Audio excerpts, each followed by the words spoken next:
Say what's cracking, YouTube? It's your boy 16 to life, and I'm back like I'm on a parole violation. You're down. Now, for those of y'all that's new to my page, in 1994, I got arrested. I was eventually sentenced to 16 years plus life, and I served 24 years straight in the California prison system. During those times, I accumulated some good stories as well as some good insight on the inner workings of prison, and I'm going to share a little bit of that with y'all today. In the event you happen to like this story, then definitely be sure to hit that like button, subscribe to my channel, and also hit that notification bell. That way, anytime I drop a story, you'll be notified ASAP, and you can hop on it whenever you're ready. Like I be telling y'all too, man, I rap. Don't get it twisted. The flow is nothing like Curtis Blow. Be sure to hit my YouTube playlist, check under Gas Station, and you will check out all my songs there. I got a song called Never Gave Me Therapy on all major platforms, so be sure to check that out. I got a video for that. I got a video for a song I did called Go From Here. It's fire, man. Don't get it twisted. Check your boy out. You will definitely be pleasantly surprised. Now, let's hop up into this little dialogue. Almost from the beginning that I started doing the prison stories, I've been getting individuals who will leave comments in the comment section asking, why aren't the blacks as a whole more united in the California prisons? A lot of times people will watch these stories on YouTube, and you might see where the blacks got into it with the Southern Mexicans or whoever, any other race, and they get the shorty end of the stick. Well, it's not always like that. Sometimes that's how it's just portrayed by the person giving the story, and sometimes it is like that. Sometimes the blacks are on top, you know, and they coming out victorious. But one thing I'll say, and I'll be the first to admit it, that the blacks are at an extreme disadvantage because we're not unified. All the Southern Hispanics, they're unified and they're under one umbrella. And so that makes it extremely advantageous to them, especially in times of war. You know, they have one protocol, basically one modus of operation, regardless of what penitentiary that they're in. You know, there's about 32 different penitentiaries, 33 penitentiaries in California. But now for the blacks, being that we don't have that structure, we're loosely organized at best. You know, you may have it just all depends on what particular car that you're riding with and who is influencing that car at the particular prison that you're at, you know. So you may be doing something that's permitted at one prison and it's not necessarily permitted at another prison. And that's where the, you know, that's where it starts to hurt the blacks as a whole. You know, in my opinion, first and foremost, we have lost sight of the bigger picture, you know, and the bigger picture is that the unification and the preservation of the black race. You know, in other words, when we come to prison, we are not willing to put our street beefs to the side and get along for the sake of black pride.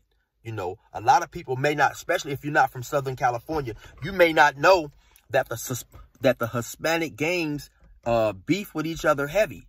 You know, they kill each other, they beef with each other extremely heavy on the street. But when they get to prison, the way their structure is set up is they're united, and all that street stuff stays on the street. And due to the fact they have numbers, and in the event a person doesn't fall in line, he's going to get smashed. But see, now that's the problem that lies with the blacks right there. You know, by us not being united, it's more BS that's permitted. Like I say, depending on the fact that we don't have certain shot callers. You know, like I say, I've never been in a car where there was a shot caller. You know, you may have a couple of different individuals who have done a long time in prison or have been coming back and forth to prison. So they have a good understanding of the rules. And so, you know, the basic rules. And so they're going to say, hey, man, listen, this is permitted. This is not permitted. But as far as just a person calling the shots, you know, the blacks don't have that. And so depending on what prison you are at and what car you're running with, things can change from time to time, you know, and from prison to prison. And so that's not, you know, that's not good. And so like right now, I'm just going to address specifically the IE or the Inland Empire, even though this problem that I'm going to speak on, it pertains to basically all the black cars, or at least a vast majority of them. And the politics is this right here. Well, first, let me break down once again the what the Inland Empire is for those who may not know. The Inland Empire, or the IE, is two counties in Southern California, and that's Southern County and that's Riverside County, and all the cities in those two counties make up what's geographically known as the Inland Empire. So now, when a person is from those cities and he comes to prison, if he chooses to, he'll ride with the Inland Empire, the collective known as the Inland Empire. And so when I first came to prison, you know, the collective as the Inland Empire, man, we was extremely united. There was a lot of love for each other, because keep in mind, I came to prison in 1996. And so a lot of these individuals, you know, and a lot of people, period, back in those days, man, we all grew up from, a lot of us, two-parent homes. You know, we grew up with a lot of black pride, which is another reason that I feel it messes up the blacks in prison, because, you know, we no longer have any black pride. But so, you know, a lot of us didn't get into the street until 14, 15, 16 years old, when we'd already developed a lot of good qualities. And so we was willing to pass those on and share those with the individuals that ran with our collective, even though we had hopped into this gang life, you know. And so, like I say, man, back then, the Inland Empire, the IE car, it was real united, and everybody got along. A lot of individuals didn't like the fact that you had Crips and Bloods within the Inland Empire car. But, you know, back then, we saw the bigger picture. You know, the bigger picture was making sure everybody from the IE did not get victimized in prison. So we was able to put whether a person was a Crip or a Blood to the side, because, you know, we saw it as, hey, man, we had to defend ourselves against other individuals from other counties. And so at this point in time, that was most important, you know. But eventually, due to, you know, the various different gangs out there on the streets beefing with each other, and so now when dudes came to prison, by it not being, you know, dudes not being, you know, I guess, extremely adamant about not allowing dissension and infighting, it slowly started to break apart the car. Now, you had homies who were in the Inland Empire, but didn't necessarily want to come to the aid or support of another homie who was from the Inland Empire, because he happened to be from a gang that their particular gang was beefing with. Because, like I say, the Inland Empire was made up of a collective of different gangs, you know. So we were allies in prison, but not necessarily allies on the streets. And so that was the situation right there, you know. And I had seen that happen with many other different cars, you know. Maybe 1995, 96, these cars had different gangs in it and different gangs who were allies. But then come 2006, due to street beefs or whatever, in prison now, these gangs are not even allies. And so that's a big part of the reason why blacks cannot fail to come to, you know, we fail to come together, and we fail to see the big picture, because basically, you know, we're not willing to put our street beefs to the side, you know. Keep in mind, the attitude of a gang and the attitude of a gang member basically is, I'm bigger, I'm tougher, and I'm harder than you. And so when you don't have individuals who don't know how to basically compromise, basically talk things out and problem solve, then eventually the gangs who are aligned with each other will eventually split, because dudes are feeling like they have to be macho, and they have to show this other dude that I'm not supposed to take no advice from you. I'm not supposed to take no demands from you, and you're not supposed to push up on me and make me do certain things. But like I say, in the end, all that does is weaken the blacks as a whole. Okay, now let's say, like, for instance, you're on a prison yard. There's 5 buildings there's 5 buildings on the yard. Let's just say, for instance, that you got a black dude who gets into it with a Hispanic dude.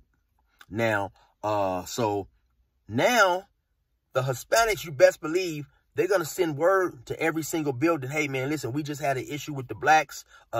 It may turn into a riot or whatever. So when you guys come out, be sure to be ready, you know. Now, the blacks, if they're lucky, the word about that problem will spread through that whole building.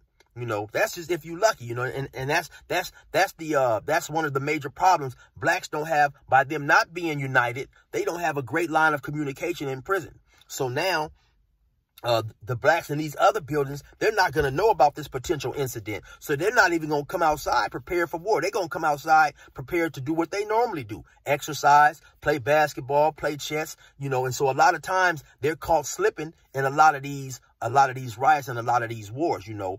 They fail, you know, to send word. And so a lot of dudes come out not knowing that it's BS brewing, man, because we are not united. And that's a tremendous problem. So in the event, especially if something takes off and it's planned, you have a lot of blacks who are caught unaware, and that's the reason that they get hurt, you know. Another thing about the Inland Empire, the IE, you know, at one point we did have Crips and Bloods pushing together, and you did have a lot of other black gangs who didn't like that, you know, who didn't agree with that. But you know, at that point in time, that's one thing I can say, that the dudes who founded the IE, they saw the bigger picture, and that regardless if a person was a Crip or a Blood, the bigger picture was protecting the Inland Empire, the reputation of the Inland Empire, and making sure those who were from the Inland Empire were not victimized by people from other areas, you know. Now, you did have people who were Crips and Bloods from the Inland Empire. They may have chose to align themselves with other gangs outside of the Inland Empire, and that was their business. They were, like I said, you're not forced to run, you know, you're not forced to run with the Inland Empire in the event you choose not to. So, it's just those things like that, man. And, another reason is, you know, some individuals who, and I'm talking about now the blacks in general, you know, when they got to positions of power, power corrupts people, you know. And so you had, when you may have one person who's calling shots for the whole particular car, you know, a lot of times they're calling shots because they are the most, feared fighter in that collective. They may not necessarily be the best thinker or the best diplomat for that position. They have that position strictly because of fear. And so they're not always doing things that's right. You know, you will have certain individuals who will make exceptions for their immediate homeboys or who are homeboys from their hood. And so when other individuals inside that collective, they see that, then of course it's going to make them want to shy away from that collective.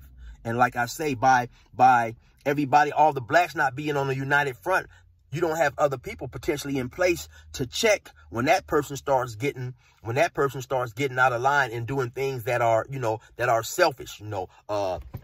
Like I'll give you guys a short breakdown on what I'm talking about. This is something that I've seen a couple of times, you know. Like I say, inside the Inland Empire, you have many different hoods under one collective. So now let's say you got a person from gang A. The dude from gang A, he might have 7 homies on the yard that's running with the Inland Empire. Another dude that's from gang B, he may only have 3 homies on the yard that's running with the Inland Empire. Even though we are supposed to be all homies under one collective, dudes play favoritisms and they take sides. And I've seen that happen. I've seen, okay, so a person from gang A, he'll get caught stealing. Now, one rule flat across the board, regardless of where you're from, Asian, black, white, Hispanic, it doesn't matter. There's no stealing in prison. So when you get caught stealing, you're supposed to be beat up, get a physical discipline, and sent on your way. Well, I have literally seen, like I say, the dudes from gang A, since the dude who got caught stealing was their immediate homeboy, they may not want to do nothing to him. There was an individual who had got caught stealing, and this dude had a fierce reputation on the streets. So his immediate homeboys who were from the same city and from the same hood feared doing something to him, because then once they got out, they would have to deal with this individual. Well, then, of course, other individuals who was running under the IE, they saw what was going on. They was like, hey, man, why ain't y'all supposed to discipline y'all homeboy? You know, and so it's situations like that that tear down the structure, tear down the unification, and cause individuals to not come together or stay together as a collective. And like I say, while I'm speaking specifically to the Inland Empire, I've seen this happen literally in other cars. You know, when I first came to prison, I came to prison in 1996. You know, you had cars back then who had alliances that by the time I left, they were no longer allied, you know, due to a lot of street fighting that was allowed to trickle into the penitentiary and cause individuals to separate and not become tight. And so that's the problem with the blacks as a whole. You know, we're unwilling to we're unwilling to let all our beasts from the street go and realize that the bigger picture is protecting ourselves against other races, you know. And so it don't matter. It doesn't matter whether cats are from up north, Oakland, Fresno, Los Angeles. You know, this is a problem that is a widespread problem. Because like I said, I seen cars who were extremely tight when I came in 96. By the time I left, they didn't get along. From you know, like I say, from all those cities that I named, due to the in-house fighting on the street and due to no one is willing to step up to the plate and come together as a collective and say, hey, man, this is what we're going to do and this is what we're not going to do. And anybody not following the plans that we laying down is straight out getting smashed. So that's a big problem, like I said, with the blacks, man. We're so divided on every front that we can't get along and we can't come together to make ourselves a formidable opponent for other races, man. I even seen at one point in time when I hit Salinas, and like I said, we're divided on every front. I even seen 2 different groups of Muslims get into a riot in the chapel. And so, like I say, for whatever reason, you know, we feel that we can't be told nothing. We feel that we're not going to allow other individuals to boss us around. And in the end, it hurts us as a whole. It hurts us as a race. And that's a big reasons right there why, you know, why we can't get along, man, especially in this generation now, when you have a lot of these young dudes, they grow up, they're growing up, they're born, and the gang culture is already, you know, in full-fledged, is swinging. So they're born with an attitude. But, and when I say born, I'm saying from the second they, you know, start growing up and hop into the gang, where their attitude is everybody killer, you know, as opposed to back in my day. A lot of us, you know, we grew up with good morals, and we just happened to jump into the gang. But a lot of those morals, a lot of that, you know, good, the good human side of us still was there. And we had no problem showing that to other individuals when we came to prison. Like I say, when I first came to prison, man, it was a dude by the name of Big H, Heron. And a lot of people want to confuse him with the dude who ran with Death Row. No, this is not him. This Heron was a Crip. He was from the Grandees. Rest in peace. He was a real good dude, man. And he didn't know me at all. But due to the fact I hit Salinas, I was up there basically with no homies on the yard. You know, he was cool. He reached out. He started talking to me, and he just moved me in the cell. At that point in time, he had been down about 16, 17 years on a life sentence. But he moved me into the cell and just basically taught me about prison. He laced me up to the rules, the do's and the don'ts of prison. You know, just on the strength of that I was black and he was black. You know, nowadays that would probably be extremely rare, because you have individuals who don't care about other individuals, because like I say, the gang beef is so deep that it has caused a tremendous split in the blacks. But that's a big reason right there, my opinion, of course, that why the blacks are so separated, they're so splintered in prison. And do I honestly think that the blacks will ever be able to come together again? It's possible, but will it happen?